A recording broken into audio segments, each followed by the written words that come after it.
In this asset pack, you will get 50 Sci-Fi Decal normal map textures. You can use these decals to add sci-fi details to your models. So this product comes with 50 different decal maps, including PNG and JPEG versions. So you can use the JPEG versions if you want a smaller file size, or you can use the PNG versions if you want the maximum quality. And so you can add these decal normal maps into Blender manually, which I'll be showing you how to do in this video, or you could also use some sort of decal stamping add-on like Decal Master, for example, to stamp the decals onto your model. So if you're interested in purchasing the product, then I'll have all the product links in the description. So inside the product files, you'll get this folder with all of the JPEG versions of the decals, and you'll also get another folder with the PNG version of the decals. So JPEG and PNG for whichever one you want to use. And then there's also this example Blender file, and it comes with a Sci-Fi object.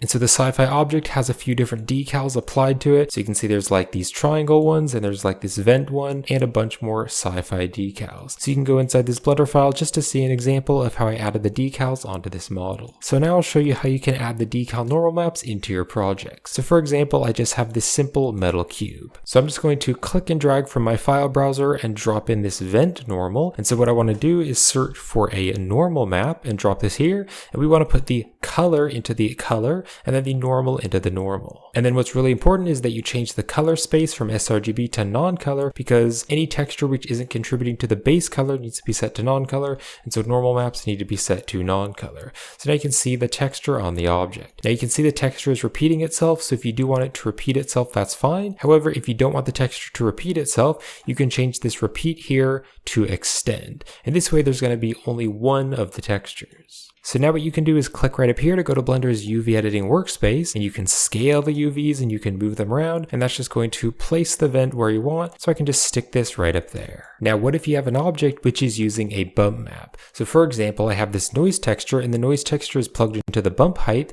to give this metal just a little bit of bump. Well, bump nodes have this extra normal socket, and so what you can do is just take the same setup, and the normal map can go into the normal here on the bump. And so this way we are mixing together the bump node, which has that noise, and then we're also mixing together the decal from the normal map. And also on the normal map, you can change the strength right here, so you can just drag the strength down if you want to make it less strong. Also, I could turn it to a negative value, so instead of 1, I could type in -1, and now the texture is going to be inverted, so instead of it looking like it's going back in, by turning it to negative, it's going to look like it's popping out.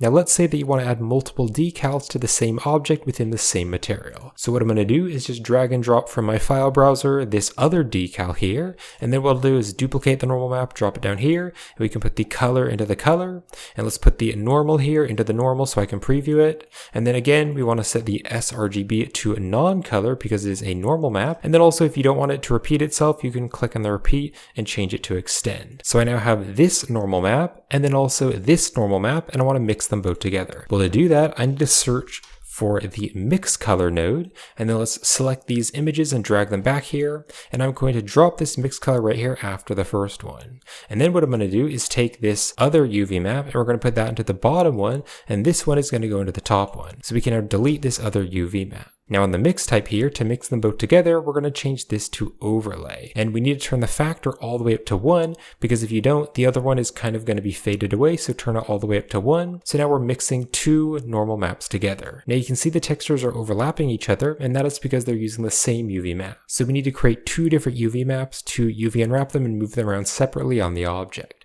So if you open up the side panel and click right here on the object data properties, we have the first UV map, but I'll click on the plus here to create a new UV map, and I can just rename this to UV map 2.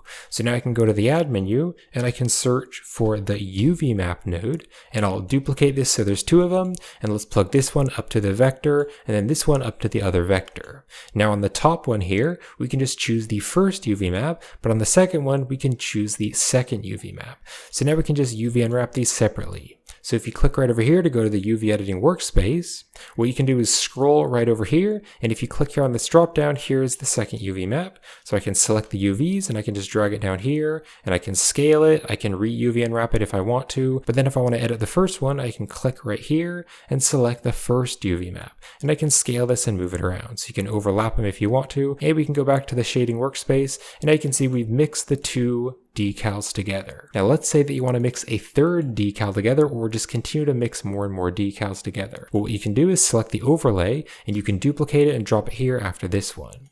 So now I'm going to select both of these nodes here, so the UV map and the image, and I'm going to duplicate them. So hit Shift D to duplicate, and I'll drop it down here. And I want to plug this color into the bottom overlay from the new overlay that we duplicated. So now what we need to do is replace the image. So I'm going to click on this file icon, and I'm just going to add this cool one right here and click on Open Image. And then again, you can make sure this is set to extend if you want to. And then also, this is important, make sure that the color space is set to a non-color. So what we need to do is click on the plus here to create a new UV map. This one I'm going to call UV map 3. So then here on the dropdown, I can just select UV map 3. So now what I can do is click right over here to go to the UV editing workspace. And if you scroll right over here, make sure you've selected the UV map 3, and I can now scale it and move it around, and we can add a third decal onto the object. Now let's say that you also have the noise texture, and you want to mix the noise texture here with this bump and stick it into the normal. Well, if you have a bump node, you can just drag it right down here, and you can plug the normal into the normal, but bump nodes comes with this normal value, so you can plug the normal into the normal. So there's 4 different normals which are all being mixed together. So that's how you can use the product, and if you're interested in purchasing, I'll have all the product links in the video description. So I hope you found this helpful, and thank you for watching.